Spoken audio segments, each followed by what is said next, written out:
Microsoft ওয়ার্ডের phone টুলবক্সের খুঁটিনাটি নিয়ে আজকের এই পর্বে আপনাদের সবাইকে স্বাগত।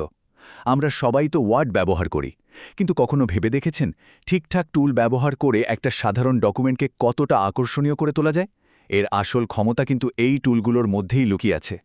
দেখুন, এটাকে কিন্তু শুধু একটা টেকনিক্যাল স্কিল ভাবলে চলবে না। এটা আসলে আপনার কেরিয়ারের জন্য একটা বড় বিনিয়োগ। কারণ একটা সুন্দর প্রফেশনাল দেখতে ডকুমেন্ট কিন্তু আপনার কাজের মান নিয়ে অনেক কথা বলে, আর ফার্স্ট ইমপ্রেশনটাও দারুণ তৈরি করে, তাই না? তো আজকে আমরা একদম বেসিক থেকে শুরু করে কিছু অ্যাডভান্সড টেকনিক পর্যন্ত ধাপে ধাপে এগোব। চলুন এক ঝলকে দেখে নিই কী থাকছে আমাদের আজকের আলোচনায়। তো চলুন শুরু করা যাক। আমাদের প্রথম স্টপ হলো টেক্সট ফরম্যাটিংয়ের একেবারে ভিত্তি, মানে ফন্ট, সাইজ আর বেসিক স্টাইলগুলো নিয়ে। ভাবুন তো, শুধু ফন্টের স্টাইলটা একটু বদলে দিলেই একটা লেখার ভাব বা মুড কতটা পাল্টে যেতে পারে। যেমন দেখুন, বাঁদিকে আছে মডার্ন ক্যালিব্রি আর ডানদিকে ক্লাসিক টাইমস নিউ রোমান। কোনটা ব্যবহার করবেন সেটা কিন্তু পুরোপুরি নির্ভর করছে আপনার ডকুমেন্টের ধরনের ওপর। ধরুন, অনলাইনের পড়ার জন্য ক্যালিব্রির মতো ফন্টগুলো চোখে আরাম দেয়, আবার কোনো ফর্মাল রিপোর্ট প্রিন্ট করার জন্য টাইমস নিউ রোমানের মতো ফন্টগুলো একটা ক্লাসিক, সিরিয়াস ভাব নিয়ে আসে। আর টেক্সটের সাইজ, ওটা কন্ট্রোল করার সবচেয়ে সহজ উপায় হলো এই দুটো বাটন, একটা দিয়ে বড় করা আর একটা দিয়ে ছোট। হেডিং বানাতে বা কোনো বিশেষ জায়গায় নজর কাড়তে কিন্তু ফন্টের ঠিকঠাক সাইজটা বেছে নেওয়া খুবই জরুরি।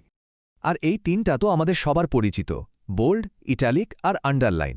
কোনো কিছুকে জোরালোভাবে বলতে চাইলে বোল্ড, একটু আলাদা গুরুত্ব বোঝাতে ইটালিক, আর কোনো অংশকে বিশেষভাবে চোখে আঙুল দিয়ে দেখাতে চাইলে আন্ডারলাইন। খুবই কাজের, তাই না? আচ্ছা, এবার একটা প্রো টিপ দিই, কেমন? এটা জানা থাকলে কাজটা কিন্তু অনেক দ্রুত আর সহজে হয়ে যাবে। বারবার মাউস না ধরে ফন্টের সাইজ বদলানোর জন্য এই শর্টকাটগুলো কিন্তু দারুণ কাজের। শুধু কন্ট্রোল আর শিফট একসাথে চেপে ধরে গ্রেটার দ্যান বা লেস দ্যান সাইন চাপলেই হবে। বিশ্বাস করুন, এটা আপনার কাজের স্পিড অনেকটাই বাড়িয়ে দেবে। বেশ, এবার একটু রং নিয়ে খেলা যাক।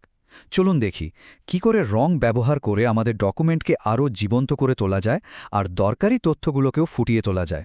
এখানে পার্থক্যটা কিন্তু খুব পরিষ্কার।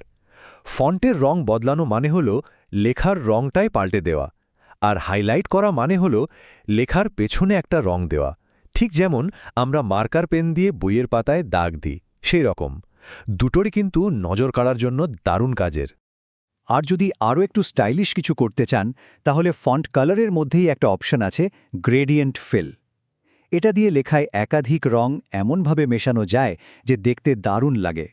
বিশেষ করে কোনো টাইটেল বা হেডিংকে জমকালো করে তোলার জন্য এটা একদম পারফেক্ট। চলুন এবার আরও কিছু অ্যাডভান্স স্টাইলিং টুল দেখে নেওয়া যাক, যেগুলো আপনার লেখা একটা অন্যরকম প্রফেশনাল লুক এনে দেবে। এগুলো হলো টেক্সট এফেক্টস।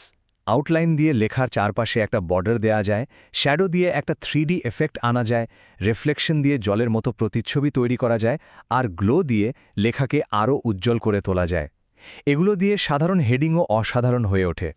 লেখার সময় ছোট বড় হাতের অক্ষরের ভুল তো আমাদের প্রায়ই হয়, তাই না? এই চেঞ্জ কেস অপশনটা কিন্তু সেই ভুল এক ক্লিকে ঠিক করে দেয়। আর এর জন্য একটা ম্যাজিকের মতো শর্টকাট আছে, শিফট আর F3। এই দুটো কি একসাথে চাপতে থাকলেই দেখবেন লেখার কেস নিজে থেকেই পাল্টে যাচ্ছে। আচ্ছা, এবার এমন কয়েকটা বিশেষ টুল নিয়ে কথা বলবো যেগুলো হয়তো সব সময় লাগে না, কিন্তু কিছু নির্দিষ্ট কাজে, যেমন এডিটিং বা একাডেমিক লেখায়, এগুলো খুবই দরকারি। এই যে লেখার মাঝখান দিয়ে কেটে দেওয়া, এটাকে বলে স্ট্রাইক থ্রু। এটা সাধারণত দেখানো হয় যে কোনো কিছু বাতিল করা হয়েছে বা বদলে গেছে। যেমন ধরুন, কোনো জিনিসের দাম আগে ছিল $100, এখন সেটা কমে $80 হয়েছে। এটা দেখানোর জন্য স্ট্রাইক থ্রু খুব কাজের। সাবস্ক্রিপ্ট আর সুপারস্ক্রিপ্ট নামগুলো একটু কঠিন শোনালেও কাজটা খুব সহজ। সাবস্ক্রিপ্ট অক্ষরকে একটু নিচে নামিয়ে দেয়, যেমন জলের সংকেত H2O লেখার সময় টুটাকে নিচে লেখা হয়। আর সুপারস্ক্রিপ্ট অক্ষরকে ওপরে তুলে দেয়, যেমন অঙ্কের ফর্মুলা E=mc² লেখার সময় টুটাকে ওপরে লেখা হয়। আর হ্যাঁ, এদেরও কিন্তু শর্টকাট আছে। সাবস্ক্রিপ্টের জন্য কন্ট্রোল চেপে ইকুয়াল সাইন, আর সুপারস্ক্রিপ্টের জন্য কন্ট্রোল আর শিফট চেপে প্লাস সাইন। আচ্ছা, একটা কথা বলুন তো, এমন কি কখনো হয়েছে যে অনেক রং, অনেক স্টাইল ব্যবহার করতে গিয়ে লেখাটা একদম হিজিবিজি হয়ে গেছে? তখন কি করবেন? চলুন এর জন্য একটা চমৎকার সমাধান, বা বলা যায় একটা রিসেট বাটন দেখে নিই। হ্যাঁ, এই সমস্যাটা কিন্তু খুবই কমন। কখনো অনেকগুলো রং, বিভিন্ন সাইজের ফন্ট, বোল্ড, ইটালিক, আবার তার উপর গ্লো ইফেক্ট, সব মিলিয়ে লেখাটা পড়াই মুশকিল হয়ে যায়, আর দেখতেও খুব একটা ভালো লাগে না। তো প্রশ্নটা হলো, এই সব জঞ্জাল কি এক ক্লিকে পরিষ্কার করার কোনো উপায় আছে? হ্যাঁ, অবশ্যই আছে। আর সেই জাদুকরী টুলটার নাম হলো ক্লিয়ার অল ফরম্যাটিং। এটা একটা বাটন যেটা এক ক্লিকেই আপনার লেখা থেকে সমস্ত স্টাইল, সেটা রং হোক, সাইজ হোক বা অন্য কোনো এফেক্ট, সব মুছে দিয়ে একদম সাধারণ ডিফল্ট অবস্থায় ফিরিয়ে আনবে। আর এর ফলাফলটা দেখুন, আগের সেই হিজিবিজি লেখাটা এখন কি সুন্দর পরিষ্কার আর পরিপাটি হয়ে গেছে। তার মানে সবচেয়ে গুরুত্বপূর্ণ ব্যাপারটা হলো, আপনি যদি কোনো কিছু নিয়ে বেশি এক্সপেরিমেন্ট করে ফেলেন, তাহলেও চিন্তা নেই, সব সময় নতুন করে শুরু করার একটা সুযোগ আপনার হাতে থাকছে। তো এখন ভাবার বিষয় হলো, এই যে এত কিছু শিখলেন, এগুলো ব্যবহার করে এবার কোন ডকুমেন্টকে নতুন করে সাজিয়ে তুলবেন? হতে পারে সেটা আপনার সিভি বা হয়তো কোনো গুরুত্বপূর্ণ রিপোর্ট। ভাবুন তো, সেগুলোকে আরও কতটা প্রফেশনাল আর আকর্ষণীয় করে তোলা সম্ভব।